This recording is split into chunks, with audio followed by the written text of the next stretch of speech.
हरे कृष्णा, राधे राधे दोस्तों। निर्जला एकादशी का पारण किस समय करें, कब करें, कैसे करें, यदि आपने निर्जला व्रत रखा है तो पारण किस चीज़ से करनी है, और यदि आपने फल आहार का व्रत किया है तब पारण कैसे करना है। क्योंकि निर्जला एकादशी के व्रत का पारण यदि सही समय पर और सही तरह से ना किया जाए तो हमें व्रत का फल शून्य मिलता है। पारण भी व्रत का एक हिस्सा है। पारण भी सही समय पर और सही तरह से ही करना चाहिए। तो इसी की संपूर्ण जानकारी आज हम आपके लिए लेकर आए हैं। मित्रों, 18 जून 2024 को निर्जला एकादशी का व्रत किया जाएगा और 19 जून 2024 को व्रत का पारण किया जाएगा। पारण का समय द्वादशी खत्म होने से पहले ही कर लेना चाहिए। इस बार द्वादशी तिथि बहुत ही थोड़े समय के बाद ही खत्म हो रही है, तो पारण का समय हमें बहुत ही कम मिल रहा है। पारण का शुभ समय 19 जून 2024 को सुबह 6:11 से लेकर 7:28 तक है। व्रत का पारण करने से पहले हमें दान भी अवश्य ही करना चाहिए।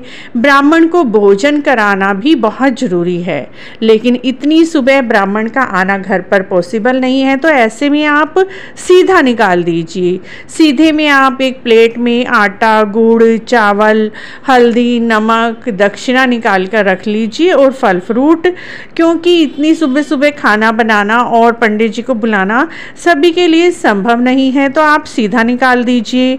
सीधा निकालकर हाथ में थोड़ा सा जल लेकर बिनस कर रख दीजिए और उसके बाद आप व्रत का पारण कर लीजिए। व्रत के पारण का समय सुबह 7:28 पर है। यदि आपने निर्जला एकादशी का व्रत किया है, यानी बिना जल पिए व्रत किया है, तो आप पारण तुलसी दल मिले जल से ही करें। और यदि आपने फलाहार का व्रत किया है निर्जला एकादशी पर, तो आप चने या फिर चावल खाकर व्रत का पारण करें। इस तरह से मित्रों, आप सुबह 7:28 तक व्रत का पारण भी कर लीजिए और दान दक्षिणा भी अवश्य ही निकाल लीजिए। यदि आप इतनी सुबह मंदिर भी नहीं जा सकते तो आप दान दक्षिणा निकाल कर रख लीजिए, और जब भी आपको समय मिले, जब आप मंदिर जाएं, तो ये सीधा आप मंदिर में सुयोग्य ब्राह्मण को अवश्य ही देकर आएँ। उसके बाद प्रश्न आता है, इस दिन भगवान जी को किस चीज़ का भोग लगाएं, पारण से पहले या पारण के बाद। यदि आप पारण के समय भगवान जी का भोग नहीं बना पाए हैं, तो आप बाद में भगवान जी को खिचड़ी का भोग इस दिन अवश्य ही लगाएं, क्योंकि द्वादशी वाले दिन खिचड़ी खाना, खिचड़ी का भोग लगाना, खिचड़ी और चावल दान करने का विशेष महत्व है। इस तरह से मित्रों, निर्जला एकादशी के व्रत का पारण आप 19 जून को सुबह 6:11 से लेकर 7:28 के बीच अवश्य ही कर लें, तभी आपको निर्जला एकादशी के व्रत का पूर्ण फल मिलेगा। इस दिन द्वादशी माता की, तुलसी माता की कथा भी सुनिए।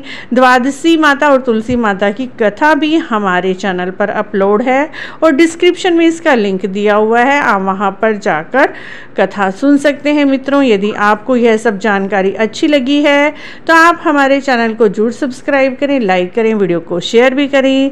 कमेंट बॉक्स में जय श्री कृष्ण, जय श्री राधे अवश्य लिखें। वीडियो देखने के लिए आपका बहुत बहुत धन्यवाद।